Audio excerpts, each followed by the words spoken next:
দর্শক, আজকে আমরা কথা বলবো business entity formation in Bangladesh এই টপিক নিয়ে।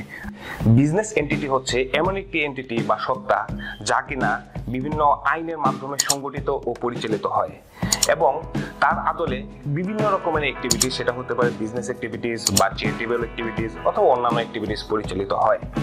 বিভিন্ন দেশে বিভিন্ন রকমের বিজনেস এন্টিটি আমরা লক্ষ্য করে থাকি, যেমন cooperatives, corporations, private limited companies, sole traders etcetera etcetera.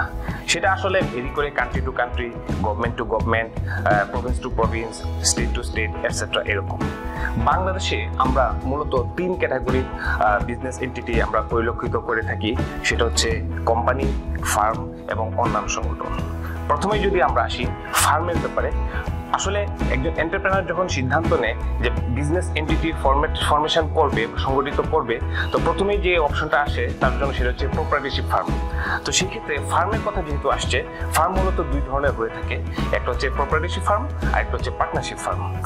যে কোনো ব্যক্তি একজন সে যদি চিন্তা করে যে আমি এক মালিকানাধীন একটা বিজনেস শুরু করব, দ্যাট মিনস আমার কোনো পার্টনার থাকবে না, আমি একাই বিজনেসটাকে সামনে এগিয়ে নিয়ে যাবো, টোটাল বিজনেস অপারেশন আমি একা করব, অর্থাৎ টোটাল বিজনেস এন্টার বিজনেসের মালিক আমি একা থাকবো, তাহলে তাকে ডিসিশন নিতে হবে যে সে প্রপার্টরশিপ ফার্ম হিসেবে সে তার কোম্পানিটাকে রেজিস্ট্রেশন করবে।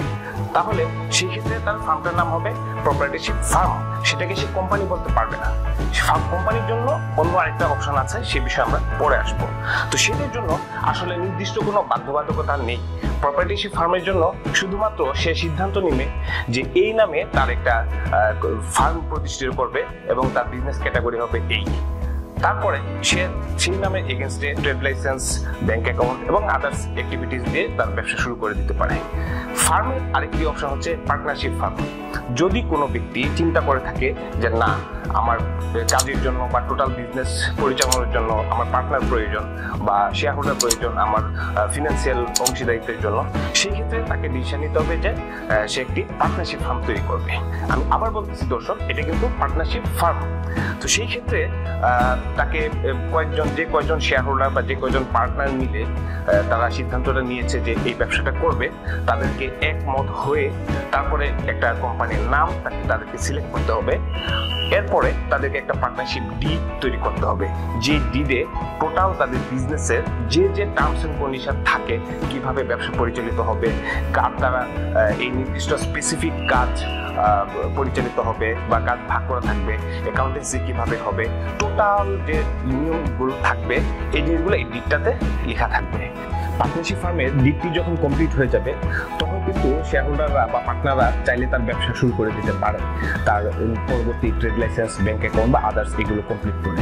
আবার চাইলেও Bangladesh register of joint state corporation বা আরজিএসসি, যেটা আমরা জানি একটা গভর্নমেন্ট অথরিটি যেটা বিভিন্ন বিজনেস প্রতিষ্ঠানের রেজিস্ট্রেশন ও রেজিস্ট্রেশন পারমিশন দিয়ে থাকে, সেখান থেকেও একটা রেজিস্ট্রেশন পারমিশন নিয়েও তার ব্যবসাটাকে পরিচালিত করতে পারেন। তো সেই ক্ষেত্রে কিছু আলাদা ফিচার্স এবং বেনিফিট পেতে পারে সেই ফার্মটা, সেটা হচ্ছে যে তার নামটা সেখানে কিন্তু রেজিস্টার থাকে। তো চাইলেও পরবর্তীতে কিন্তু আর অন্য কেউ এই নামে কেউ রেজিস্ট্রেশন করতে পারে না ব্যবসা করতে চাইলেও। তো সেই জন্য একটা আলাদা বেনিফিট থাকে এবং গভর্নমেন্টের একটা আলাদা সুনজরদারি থাকে এই প্রতিষ্ঠানের প্রতি। তো সেই ক্ষেত্রে তাকে বাংলাদেশের ঢাকার কারণ বাজারে হেড অফিস যে আরজিএসসি আছে, ভবন আছে, সেখান থেকে তার সম্পূর্ণ অপারেশন রেজিস্ট্রেশনের জন্য সেটা চালিয়ে নিতে পারে। এবং তাছাড়াও এখন জানেন বাংলাদেশ ডিজিটাল হয়ে গিয়েছে, অনলাইনে অনেক কিছু করা সম্ভব। ওদের ওয়েবসাইট আছে roc.gov.bd, এখানে গিয়েও অনলাইনে অ্যাপ্লিকেশনের মাধ্যমে সে তার প্রতিষ্ঠান থেকে রেজিস্ট্রেশন করে নিতে পারে। তার প্রথম ধাপ হচ্ছে name clearance.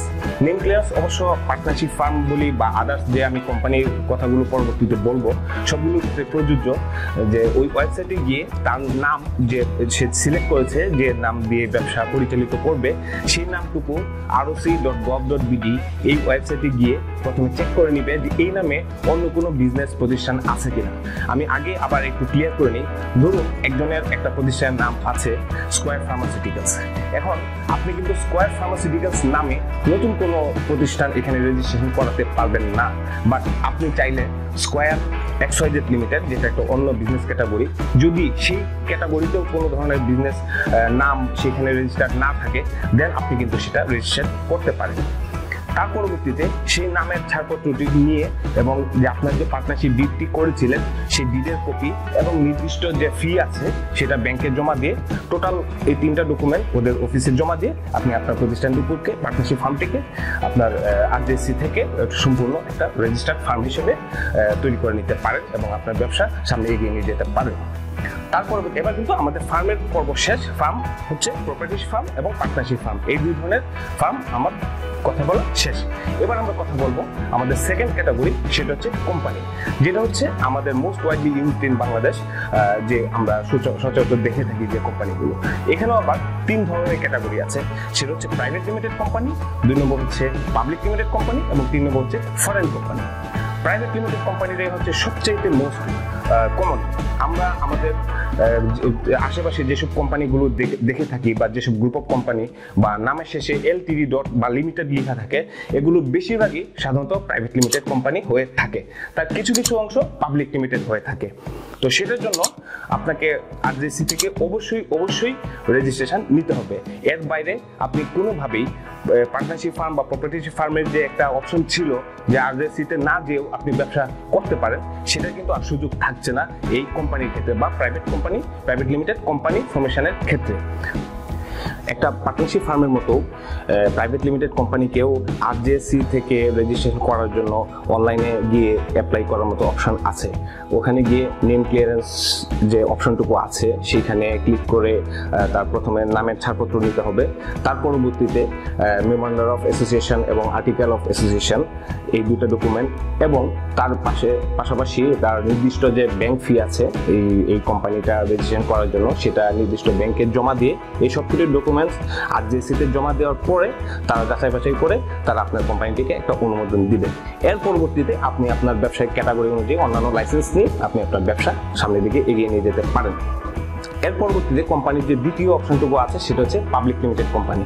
Public limited company আমি যদি সিম্পলি বলি, প্রাইভেট লিমিটেড কোম্পানির শেয়ার হোল্ডার সেখানে অবশ্যই একাধিক শেয়ার হোল্ডার থাকবে, তবে এর কিছু শেয়ার পাবলিকলি থাকবে, এই জন্য এটাকে পাবলিক লিমিটেড কোম্পানি বলে। পাবলিকলি বলতে আমরা যেমন দেখে থাকি আইপিও লটারি বা যে আমাদের যে স্টক এক্সচেঞ্জ মার্কেট আছে, ঢাকা স্টক এক্সচেঞ্জ বা চিটাগাং স্টক এক্সচেঞ্জ, ওখানে যখন এটার কোম্পানির শেয়ারটাকে ছেড়ে দেওয়া হয় তখনই এটা পাবলিকলি হয়ে যায়, তখন এটাকে বলা হয় পাবলিক লিমিটেড কোম্পানি।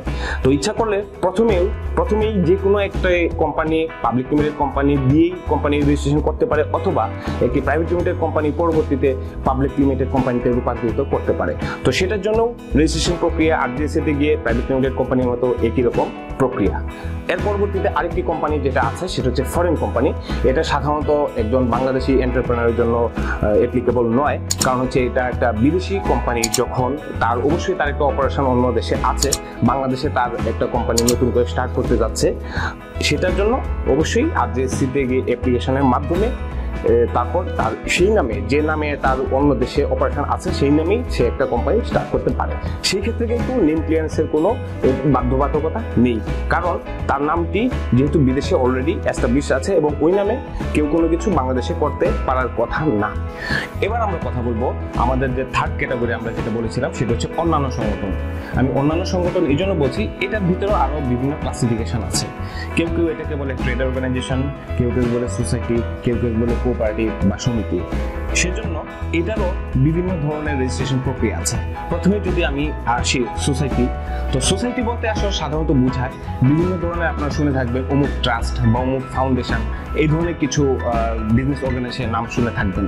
তো সেগুলো সাধারণত এই সোসাইটির আন্ডারে, সোসাইটির ক্যাটাগরির আন্ডারে আরজেএসসি থেকে রেজিস্ট্রেশন নিতে হয় এবং সেই একই রকম প্রক্রিয়া, নেম ক্লিয়ারেন্স এবং নির্দিষ্ট ডকুমেন্ট আছে এবং নির্দিষ্ট ফি জমা দিয়ে তারপর আরজেএসসি থেকে তার রেজিস্ট্রেশনটা নিতে হয় এবং পরবর্তীতে তার ব্যবসাকে এগিয়ে নিয়ে যেতে পারে। সেটা ছাড়াও আরও একটি অপশন আছে, সেটা হচ্ছে ট্রেড অর্গানাইজেশন। ট্রেড অর্গানাইজেশন বলতে আমরা সাধারণত যেটি বুঝি, এটা ব্যবসায়িক ইমপ্লিমেন্টেশন কম থাকে, কারণ এটা হচ্ছে বিভিন্ন ফ্যাক্টরি বা ইন্ডাস্ট্রির আমরা কিন্তু জানি লেবারদের একটা সংগঠন থাকে, তো সেটার একটা অ্যাসোসিয়েশন বা অর্গানাইজেশন থাকে, ওই অর্গানাইজেশনটা আরজেএসসির আন্ডারে রেজিস্ট্রেশন করাতে হয়। তো সেটাই মূলত ট্রেড অর্গানাইজেশন বলা হয়, যদিও বেশিরভাগ এসব ওই ধরনের অ্যাসোসিয়েশন বা অর্গানাইজেশন বিজনেসে ইনভলভ হয় না, শুধুমাত্র তাদের নিজস্ব কিছু সুযোগ সুবিধার জন্য তারা অ্যাসোসিয়েশন প্রফেশনটাকে কন্টিনিউ করে যায়। তো সেই ক্ষেত্রে এটা একজন এন্টারপ্রেনারের জন্য আমার মনে হয় না অ্যাপ্লিকেবল। এছাড়া আরেকটি অপশন আছে, সেটা হচ্ছে কোঅপারেটিভ বা সমিতি। কোঅপারেটিভ বা সমিতি এটা আপনারা সবাই জানেন, আমরা ছোটবেলা থেকে দেখে আসছি একটা সমিতি, সেটা অনেক ধরনের শেয়ার হোল্ডার থাকে বা অনেক ধরনের মেম্বার থাকে সমিতি, সেখানে চাঁদা আদায় করা হয়, তারপরে একটা ফান্ড তৈরি করা হয়, তারপর বিভিন্ন প্রজেক্টে বা বিভিন্ন জায়গায় ইনভেস্ট করে প্রফিট শেয়ারের মাধ্যমে এই বিজনেসটাকে সামনে এগিয়ে নিয়ে যায়। কিন্তু সেটারও একটা নির্দিষ্ট নীতিমালার আন্ডারে রেজিস্ট্রেশন করতে হয় কোম্পানিটাকে। এটার জন্য অবশ্য দুইটা অপশন আছে, আপনি আরজিএসসি থেকেও রেজিস্ট্রেশন নিতে পারেন অথবা বাংলাদেশ সমবায় অধিদপ্তর যেটা আছে সেখান থেকে রেজিস্ট্রেশন নিতে পারেন। দুইটা জায়গা থেকে যে কোনো এক জায়গা থেকে নিলেই হবে। তো আরজিএসসি থেকে নিতে বলে সেই একই প্রসেস, আরজিএসসিতে নেম ক্লিয়ারেন্স, তারপরে একটা নির্দিষ্ট ডকুমেন্ট ওখানে গেলে পাওয়া যায়, বিভিন্ন ফর্ম আছে, এগুলো ফিল আপ করে এবং নির্দিষ্ট ফি ব্যাংকে জমা দিয়ে আপনি এখান থেকে আপনার রেজিস্ট্রেশন নিতে পারেন। এবং তাছাড়া ওখানে না গিয়ে আপনি যদি বাংলাদেশ সমবায় অধিদপ্তরে যেতে চান, তো সেখানে গিয়ে ওদের সাথে যোগাযোগ করলে আপনাকে একটা ফর্ম দিয়ে দিবে এবং কিছু ইনফরমেশন ফিল আপ করে তারপরে একটা নির্দিষ্ট ফি জমা দিয়ে আপনি আপনার কোম্পানিটাকে রেজিস্ট্রেশন, কোম্পানি না সেক্ষেত্রে এটা বলা হয় সমিতি, সমিতিটাকে আপনি রেজিস্ট্রেশন করে নিতে পারেন। পরবর্তীতে সমিতিটা ফর্ম হওয়ার পরে আপনি কি কি ধরনের ব্যবসা করবেন বা কি কি ধরনের প্রজেক্টে আপনি নামবেন, তো সেটার উপর বেস করে আপনি ট্রেড লাইসেন্স করে আপনার ব্যবসাটাকে সামনে এগিয়ে নিয়ে যেতে পারেন। দর্শক, এবার আজকে আমরা কথা বললাম business entity formation in Bangladesh. তার মানে হচ্ছে যত ধরনের বিজনেস এন্টিটি বাংলাদেশে আছে, একজন এন্টারপ্রেনারের ব্যবসায়িক সিদ্ধান্ত নেবার আগে তার যতগুলো স্কোপ থাকে ততগুলো অপশন নিয়ে আমরা আপনাদেরকে একটু নলেজ শেয়ার করার চেষ্টা করেছি, যে এই মাধ্যমে আপনারা আপনাদের ব্যবসায়িক প্রতিষ্ঠানটিকে একটা প্রাতিষ্ঠানিক রূপ হিসেবে দিতে পারেন। আমরা এই প্রত্যেকটি যতগুলো ক্যাটাগরি বলেছি এগুলোর ব্যাপারে আরো বিস্তারিত, আরো ডিটেলস, আরো অনেক কিছু ইনফরমেশন নিয়ে আবার আপনাদের সামনে হাজির হব অন্য একদিন। ভালো থাকবেন। আসসালামু আলাইকুম।